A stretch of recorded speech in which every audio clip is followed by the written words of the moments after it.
Spartans! What is your profession?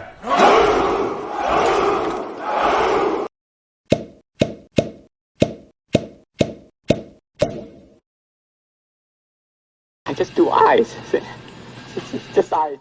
Alright, so now we want to do the veining. Very simple. Get yourself a ball of yarn, cut off a small section. So it doesn't have to be very long. Let's take it apart.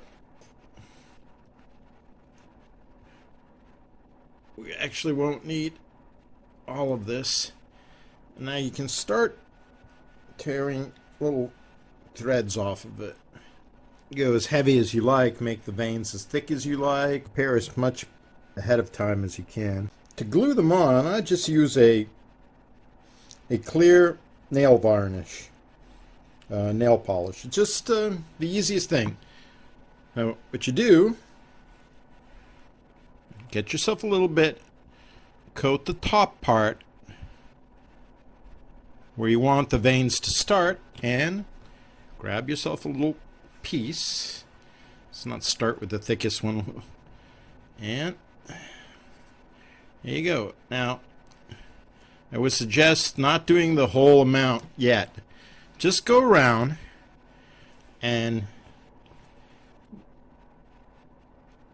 glue the first part on, or the tips on, and then come back once it's dried and follow through on the rest. That way you'll have a good idea before you do the final coating. This is how it looks. Or it's a big old piece. Now, I always exaggerate the veins because I make them for creatures or weird looking faces, you know, zombies or monsters, everything exaggerated, extra nastiness of that looks extra disgusting. There. Now you can be more subtle if you're looking for a more realistic or human looking eye.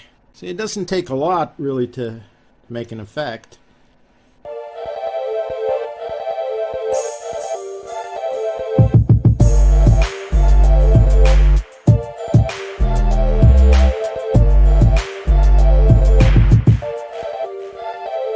Always like going for the exaggerated effect when I'm making stuff. That's why I like to make the exaggeratedly large pupils also on my pieces. Make sure that you apply a very thin layer of the nail polish. You don't want it to get clumpier. Alright, so now that this is dried, we can move ahead with putting the iris in.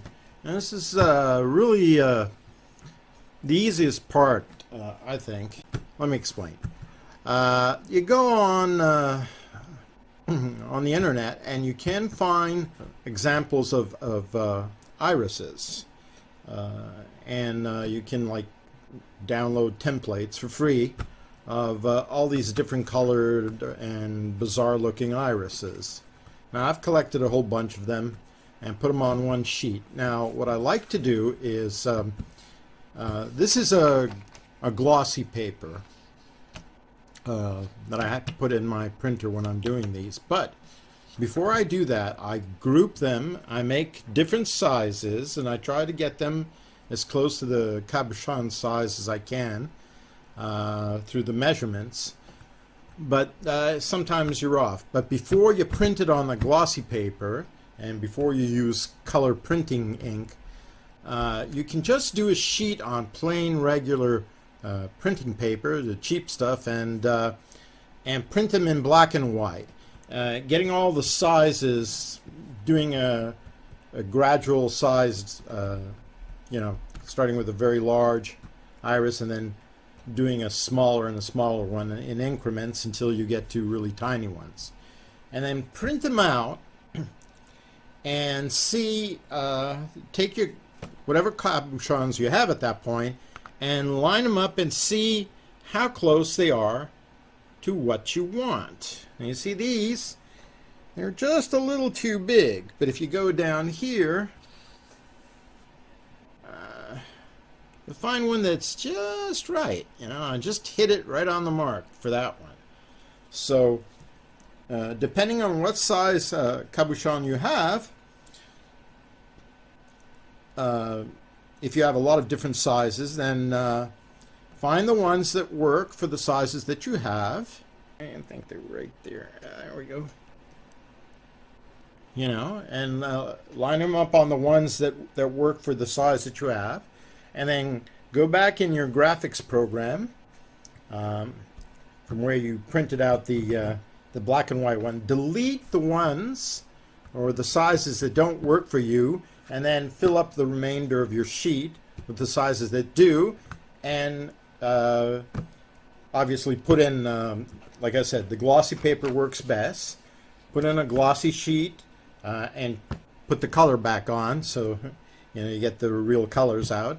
And here's another thing: when you're looking for these iris photos, careful not to download or save any that have the reflective parts on them, like a photo of a real iris or a real eyeball, because you'll have some of them. These are flat without any reflections, but in real life you'll have like a small reflective area where the light is hitting it, and you'll have like a white spot, you know, on the iris and on the pupil, and that's just going to throw the effect off when you make it, because you don't want any artificial light spots on them or reflection spots on them. You want them flat, just the color all around, the iris all around, and the pupil to be, you know, just one solid color all around. You know, you can, the pattern is fine, but no light and dark reflective areas, you know, because you're going to be creating that with the cabochon and the coating that you make of it. You know, like this one, it has no, see those little reflections? You don't want them already on your printed iris. You want to create that effect through what you're going to do next. Okay? Now the next thing is, once you've got that and you printed it out and you decide which piece it is, I cut them by hand, but I do know that they sell punches. I just don't know what size they are, where you can just go with a punch and punch out the circle. Now, I prefer doing it by hand. I trust myself more than I do with the punch. But anyways, see, let's choose what we're going to put on this one. First, we got to find our cabochon. Okay, that's the right size, and I think I'm going to go for this this greenish one here. Yeah, I like that one. So I'm going to cut this out, and then I'm going to show you how we glue it in here. Alright. Alright, so now I've cut out my iris piece, and we're going to glue it on. The easiest way I find to glue it in is to actually use the nail polish again. It's clear, it will dry fast, and it won't soak through the glossy paper at all.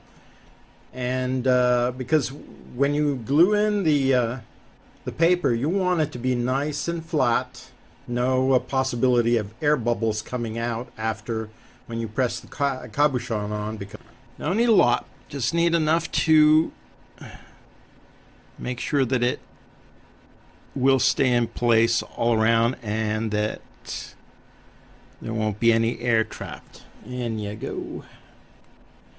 It work fast. And that's all you need to do now. It fits nicely. It's nice snug fit. Okay, the next part is gluing the cabochon in place. For that part, you're going to use a UV resin epoxy.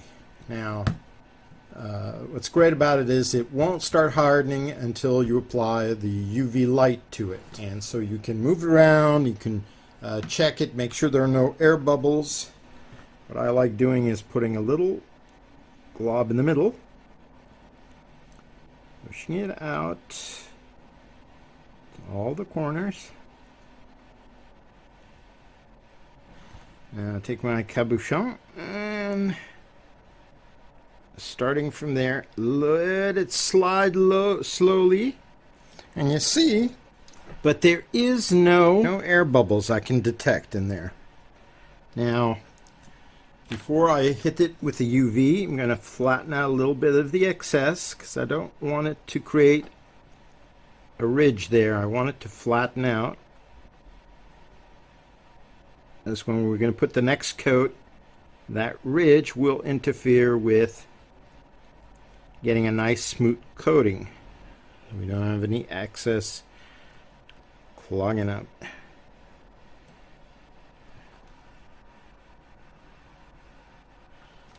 Alright. Okay, now that you've got all smoothened out, hit it with the UV. Now, we're not trying to make it super hard, we're just trying to get it to glue solidly on. A few minutes. If it's sticky or not doesn't matter, because this is not the final coat. This is the gluing of the cabochon to the iris photo and the eye.